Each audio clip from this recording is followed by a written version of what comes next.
Make sure you subscribe to heritagehiphop.com, people.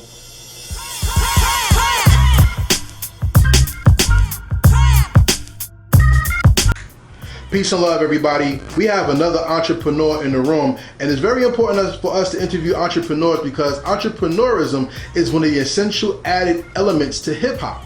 We talk about beats, we talk about rhymes, we talk about graffiti and spinning on your back, breakdancing. But generational wealth and setting a legacy is also a part of hip-hop.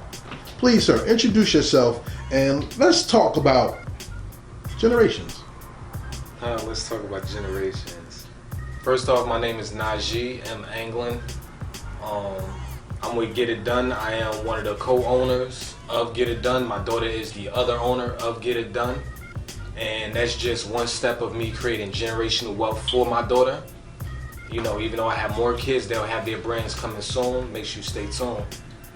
All right. You want to go some more in there? Yeah, I'm good. All right, I'm good.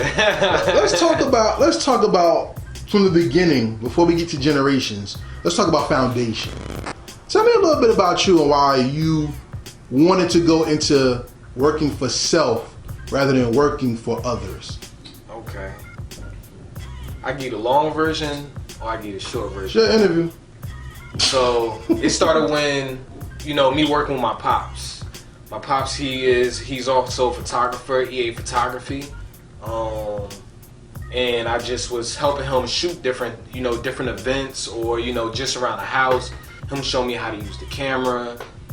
And not even just that, from just the hustle, cutting grass to snow plowing to just knocking on the next door neighbor door for whatever the case may be. And that's how we actually, he helped me build to where I am today. And if it wasn't for him, I don't think I would have necessarily that hustler's mentality.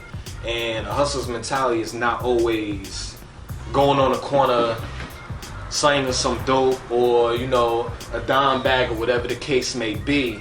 And it's more about grinding out there, grinding harder for what you actually want. I respect that because that's how America was made. Didn't they hustle the people out of their land? Absolutely. And that's why we in the business context of what we're in now, which is I gotta get mine and you gotta get yours. Absolutely. R.I.P. to MC Breed. So talking more about getting yours and the hustle mentality. The hustle mentality is I can never have enough because I'm capable of so much more. Okay. Talk about being capable to do more rather than showing up to be used. Okay. There's a big difference between being used and showing up. So I feel like when you don't want to never be necessarily taken advantage of. You only let people, you only let people do but so much to you. And I've been down that path where I've been used. It is what it is. It's part of the game. That's how you learn and get better at what you do. So progressing forward, it's more so focusing on what you want and grinding for what you want. Because at the end of the day, nobody gonna actually do it for you. It's gonna take yourself.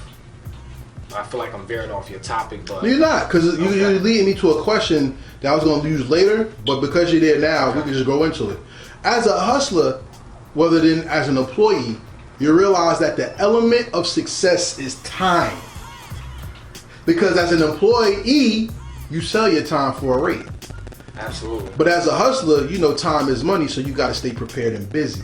Absolutely. So in learning that lesson, how do you stay prepared, ready to succeed, rather than unprepared, ready to fail? So being prepared not always mean having a written plan. You do need a written plan in place, but you also have to have your option B's, your option C's, because things can always crash on one area, but you got to know how to recover in the next area so you can actually progress forward. It's just all about growth, really. You have to grow, and if one option fell, you got to have another fallback. For instance, I'm a cinematographer. I know it's not gonna fail, but for those who think it's gonna fail, you need to come up with another option. Whether it's like I used to do, cut grass or snow blow, rake somebody leaves, do anything. It's your hustle. It was a kid out there, I believe, started at charging people $5 to cut grass or something along those lines, and he's now a millionaire owning his own company. Like that's an example right there. And there's many people out there who like it. It's just a matter of speaking things into existence and making sure you focus on your goals. And or not only focus on your goals, focus on your secondaries as well, because you never know when you have to put those into play. Focus is the key word in what you said. Absolutely. Because if you believe you can do something, you're right. Yeah. If you believe you can't do something, you're right. Yes. It's because of the words that you use and the lifestyle that you choose to live, you focus on that thing. That's also called religion. Your religion is your practice in something that you do consistently on a daily basis. Okay. So what is the religion of hustlenomics? What's a hustler's religion? That's a good question. A hustler's religion. Keeping it 100, staying true to the game. That's what I would say. Staying true to the game. If you know you did wrong in business, make sure you correct your wrongs. Because if you don't, what you're doing, you shutting down. You know, you shutting down bridges, burning bridges. Just make sure you keep it honest with your customers. If you only can do this, then do that. But if you know you don't do it and you know you can get it done, make sure you accomplish it. Don't never promise your clients nothing that you can't give them. And that's something that I live by. Like, I work 24 hours a day. People will tell you. People I edited for, they know I'm up sometimes 4 o'clock in the morning, 5 o'clock in the morning, making sure I get the deadline done. So that's just me. I understand that, believe me. You know what I'm saying? Unfortunately, y'all don't know behind the scenes. Today was bananas.